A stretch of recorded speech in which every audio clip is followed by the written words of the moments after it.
are, but with bodies of people. And these little bodies of people, because they're little tiny bodies.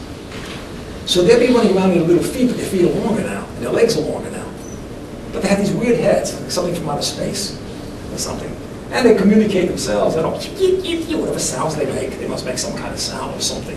And maybe they're probably even more intuitive than a human being is, so they can understand each other much more effectively than we can many times. And you know, they may even have a contest now. And this contest is going to be for the ugliest cockroach. And it seems like they're interested in being the ugliest cockroach because to them, it's a sign of beauty. The uglier they are, the more beautiful they appear to themselves. I mean, that could be possible. I never know. I mean, have you ever seen two ugly people together? I mean, their souls probably wouldn't be ugly, but if you know, physically, by society standards, they might be ugly. Is that a possibility? Two of them together, huh? I guess two together might be worse looking at than only one. I mean, at least one, yeah, one person looks like normal, one looks like really ugly, and say, how could God do this? Well, now I want you to picture these cockroaches with legs like a human being, walking around and actually noticing each other, and they're fighting for the world's ugliest cockroach contest. And there's going to be a winner, and you're going to pick the winner. They're in front of you, and they want you to pick the winner of this world's ugliest cockroach contest. And far be it if you even suggest whether it would be a male or a female.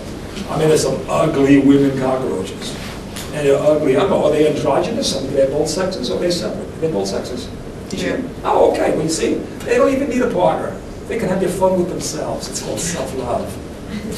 So what I want you to see now, this cockroach now with legs like a human being, pleasuring him and herself. Oh my God, they don't even have to get a date. You don't have to put that aftershave, whatever is used in this class. They don't even need that because they have themselves. I mean, just imagine them like loving themselves and touching themselves and like, oh, I am so cute and so beautiful. Do you think maybe they're attracted to themselves? Is that a possibility? I mean, yeah. So you want to pick the one who to you may appear the ugliest, but to them may be the most handsome, prettiest, because they are both. And have you picked one? Yeah. Okay, describe this one to me.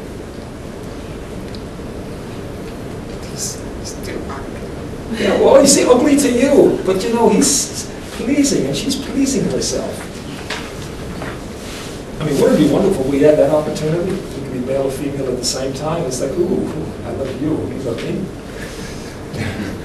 It would be really funny. As a matter of fact, anytime you think of them, this thought comes to you. And that might be one of them calling right now. And saying, please pick me.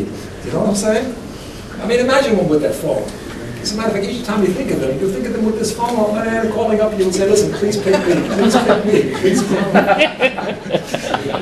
As a matter of fact, that just locks into you as just a major thing. So anytime you see one right now, you will, there's sounds coming out from your heads. That's kind of interesting. It's like the cockroaches. Maybe you're not self-loving yourself now. I don't know, maybe you are. Maybe you take your hands off from the cockroaches too, and maybe you can learn from, and I can learn from. Is that a possibility? Yes. Yeah, yeah. So in spite of how we appear to other people, it's important how we feel about ourselves. And that cockroach probably has a better self-esteem than all of us here put together. Is that a possibility? Possible. Yeah, yeah. And you pick the one. You pick the one. Therefore, you are responsible for that next king-queen, or queen-king. Anytime you think about this, that phone comes in immediately. Every time you think about this, you think of that phone ringing and it's going to say, listen, pick me, pick me, pick me, pick me, pick me, pick me. Not thinking about these cockroaches from 10 to 1. 10 meaning it's horrible, horrible. Number 1, it's like actually funny and it's almost a cuteness in the ugliness. Where is it? Number 1. All right. All right. Eyelids open. Now, obviously, I modified this because we got it down, but then I don't know how this came out, but I just went in a direction with it.